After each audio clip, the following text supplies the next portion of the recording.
চলে এসেছি আবার একটি রেসিপি নিয়ে। আজকে বানাবো চিকেন রেজালা। তার জন্য আমি এখানে 400 গ্রাম চিকেন নিয়ে নিয়েছি। চিকেনটা কিন্তু একটু হাড় আছে, দেখতেই পাচ্ছ। এবার চিকেনটাকে আমি ম্যারিনেট চামচ পরিমাণ আদা রসুন বাটা, আর দিয়ে দেবো কিছুটা পরিমাণ টক দই,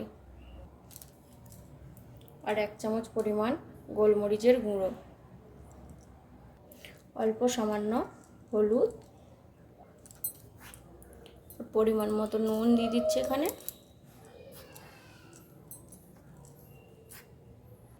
আর দিয়ে দেবো 2 টেবিল চামচ পরিমাণ সাদা তেল।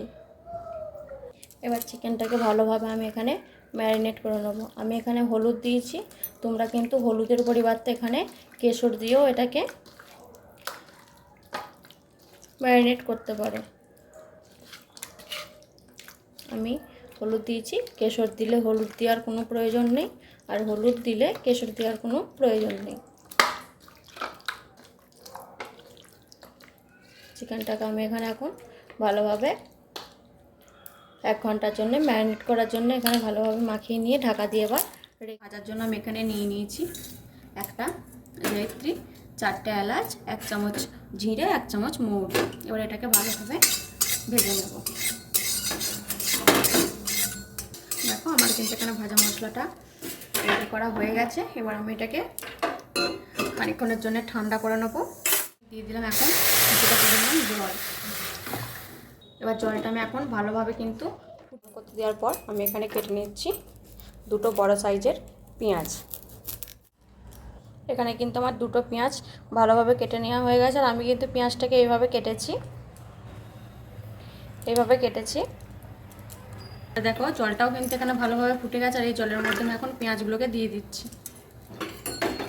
এটি কিন্তু পেঁয়াজটা অনেকটা নরম হয়ে যাবে, আর পেঁয়াজের গন্ধটাও চলে যাবে, আর পেঁয়াজের ঝালটা কিন্তু এর মধ্যে থাকবে না।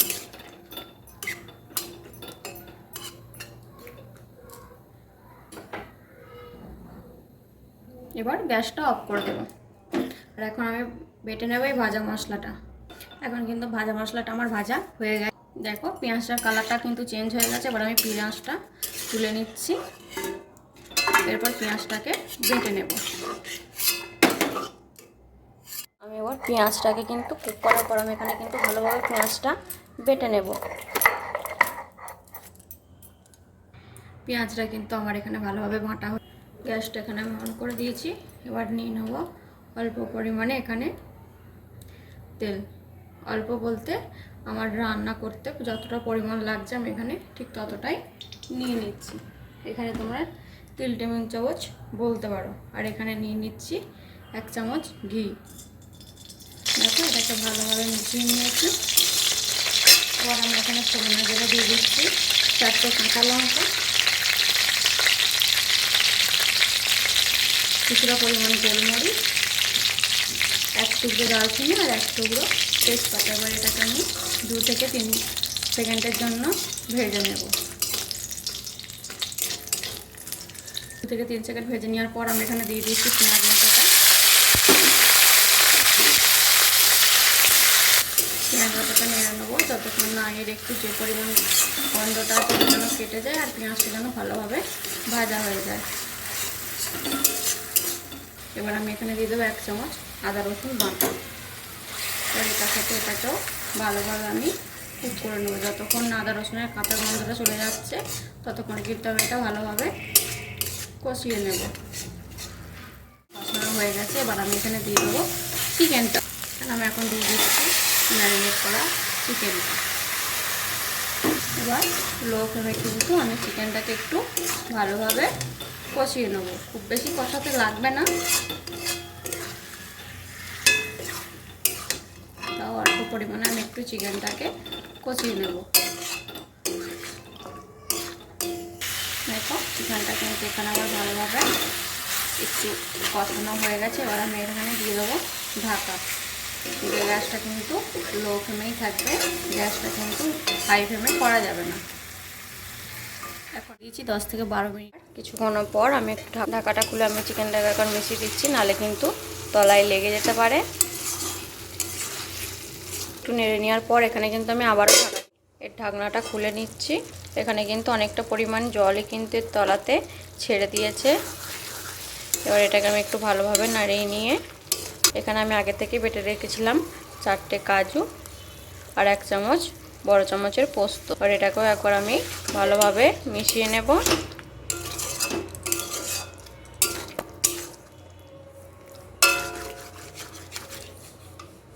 আর এখানে দিয়ে দেবো ভেজে রাখা মশলাটা।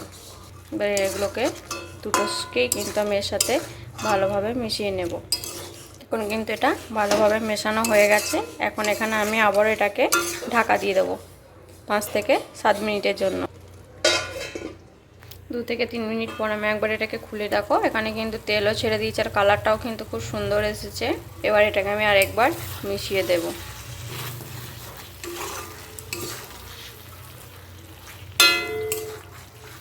এবার এখানে আমি আর একটু ঢাকা দিয়ে দেব।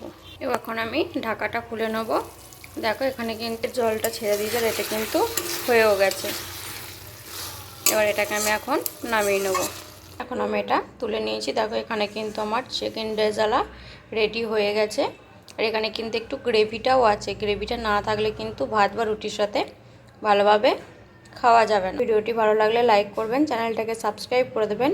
আর রেসিপিটা কেমন হয়েছে অবশ্যই কিন্তু কমেন্টে জানাতে ভুলবেন না। আজকের মতো এখানেই শেষ।